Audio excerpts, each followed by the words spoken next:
What's going on, man? What's poppin'?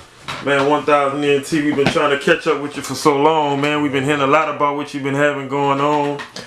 Pretty much, introduce yourself. Let us know who you are. Man, it's 6-Star Giwi. A lot of y'all know me as Chip from playing basketball, but that's old news. It's about music now. What's happening? Okay, you know, first initially going in, like, I've been following you for a while. You know, you may be new to a lot of people, a lot of fans, a lot of individuals that may not know you or heard you on the mainstream, but I like to refer to you as like the sixth man on any verse because I feel like you can fit anywhere. Like you play the 1 through 5, like choruses, hooks, you know.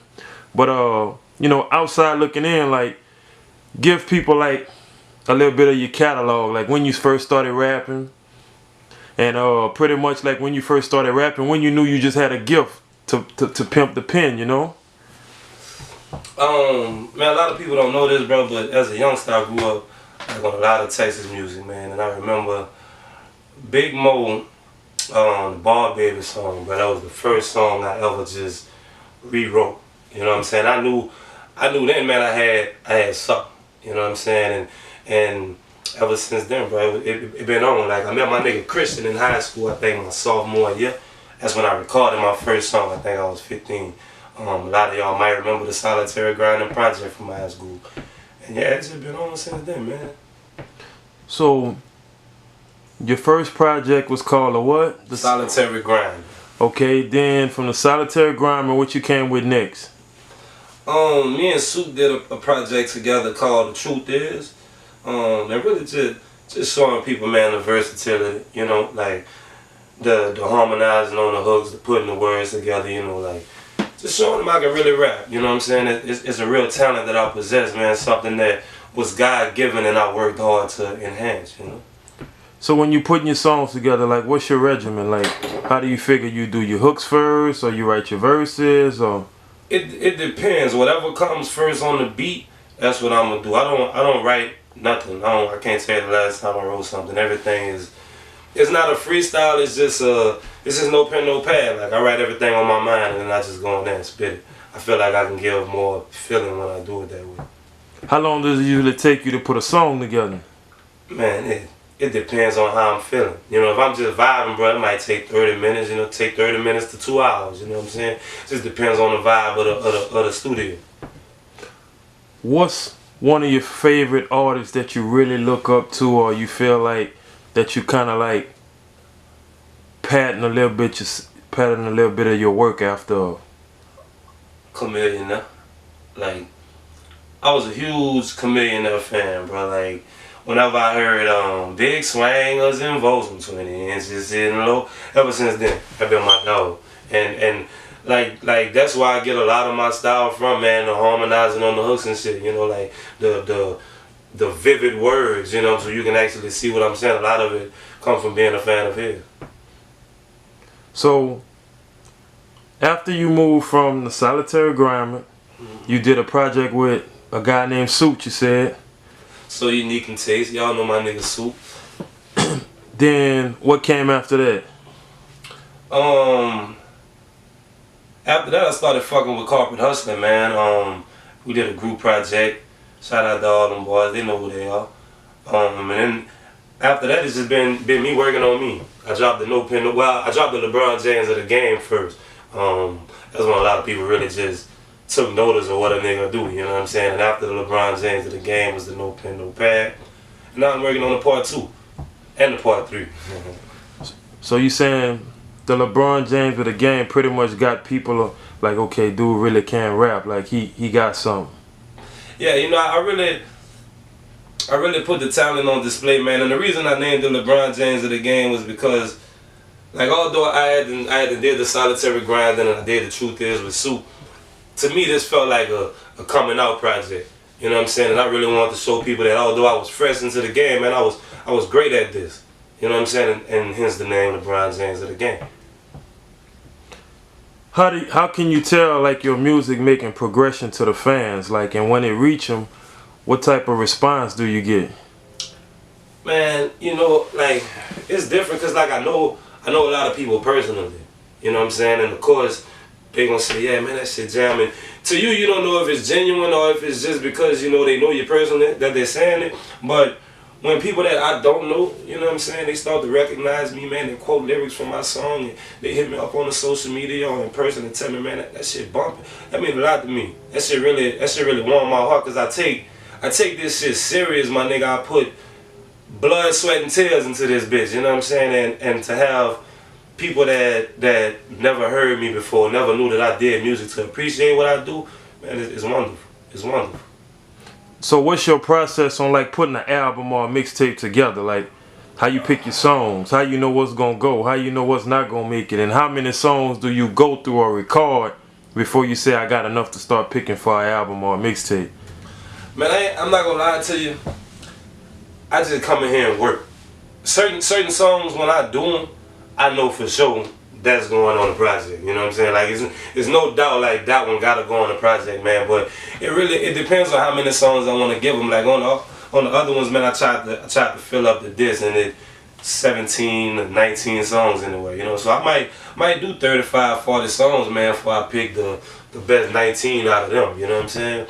Like I don't ever just do 19, put 19 out. Like nah, I'm gonna take my time and get y'all the perfect project from my perspective. You know what I'm saying? And then I've been listening to a lot of your new work. I seen you doing a little bit more of touching the female fan base. You starting to get more in the depth about certain situations. So what brought that on for you to start getting into that lane?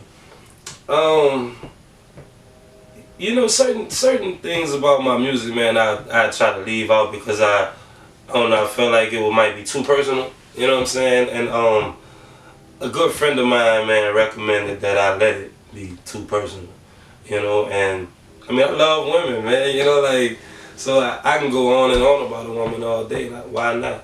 You know, they like it, I love it. So, also with that being said, like, I noticed too, we had a conversation before off the camera, like, you do a lot of now your own mixing and mastering. Like, you do your recording, you do your own mixing and mastering. I think the only thing you don't do is do your own production. Man, finding that producer to just give me that signature sound, it's been a job, man. Cause like I need something simple, and like a lot of these guys, man, they're too advanced for what I need. Like I do a lot of my work when I'm recording. I'm gonna do it in the stacks. I'm gonna do it in the ad libs. So when that producer touches that, you know, when that engineer touches that to put that mix on that, he ain't gotta do much. He ain't gotta do much at all because I've done it in the studio. And until I can find that guy that gives me that signature sound, man, I'm like, fuck it, I'm gonna go at it myself. Cause I know what I want me to sound like. You know what I'm saying? And nobody knows that better than me. So that's why, and I don't want to do it, I just want to rap, you know what I'm saying? So if you fucking mix and you master and you a dog with it, man, holla at me. I need you ASAP. Yeah. So what's your business aspect of the game? Are you trying to get signed by a label? Are you trying to stay independent? Or what's your avenue, or what's your idea of the game? Man, you know, like, with the way social media is set up, bro, and fucking streaming of music is set up now, man, you don't necessarily need a label. And I feel like I can create a strong enough fan base on my own to where I won't need that label behind me. I can be the label. So, what keeps you motivated? Because, I mean, sometimes people say they got writer's block. Some people say sometimes they got to take a break from it. Like, do you ever experience that? Or you always just be ready to go mode all the time? I mean, I don't write, so it's impossible to catch writer's block.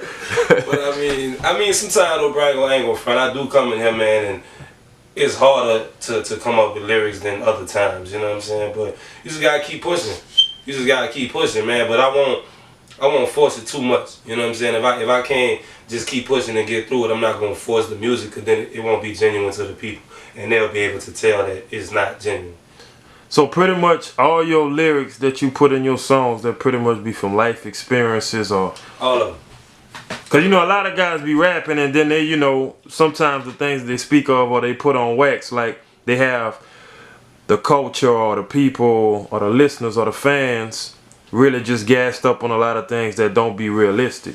So, you know, my question was, you know, and a lot of people I'm pretty sure that follow you would like to know, like, do you speak on a lot of life experiences and Everything that I say in my music is 100% truthful, right? And a lot of people have been telling me, man, that, you know, I need to be more positive and I can't talk about certain things or, you know, the drug life or the shit I've seen in the streets, but I'm not being true to me as an artist if I can't paint those pictures that I've seen for y'all. You feel me? Don't get me wrong, there's positive things that I've talked about also, but I can't sit there and say, man, I'm going to give y'all this about me and not give y'all that about me. You feel me? Which is why I decided to take the advice of my good friend and let my music be more personal. who is, if so, an artist you always wanted to work with? Oh man, bro, I don't work with everybody. You feel me? Like I don't. A lot of people, man, they say, you know, oh man, this artist whack or this artist whack. Like I don't believe so, man. I think people have their own style of doing things. You feel me? And I feel like when we as artists link up, man, it's beautiful. So I want to work with everybody, local, major, and everybody. Anybody want to work with me, man? Look, You ready to go? Oh man, look, I got something ready. If I ain't, I can cook it up real quick. Real quick. So what type of advice you got for individuals or rappers that really want to get in the game or, you know, trying to work on their craft? Like, what type of advice you got for them? Be jawing nobody, man. Be jawing nobody. Work at it every day. Don't let nobody tell you that you can't. If you want to do it, man, go with your move. Go with your move. No regrets, man. Don't think about it tomorrow. Just do it today. That's all I can tell you.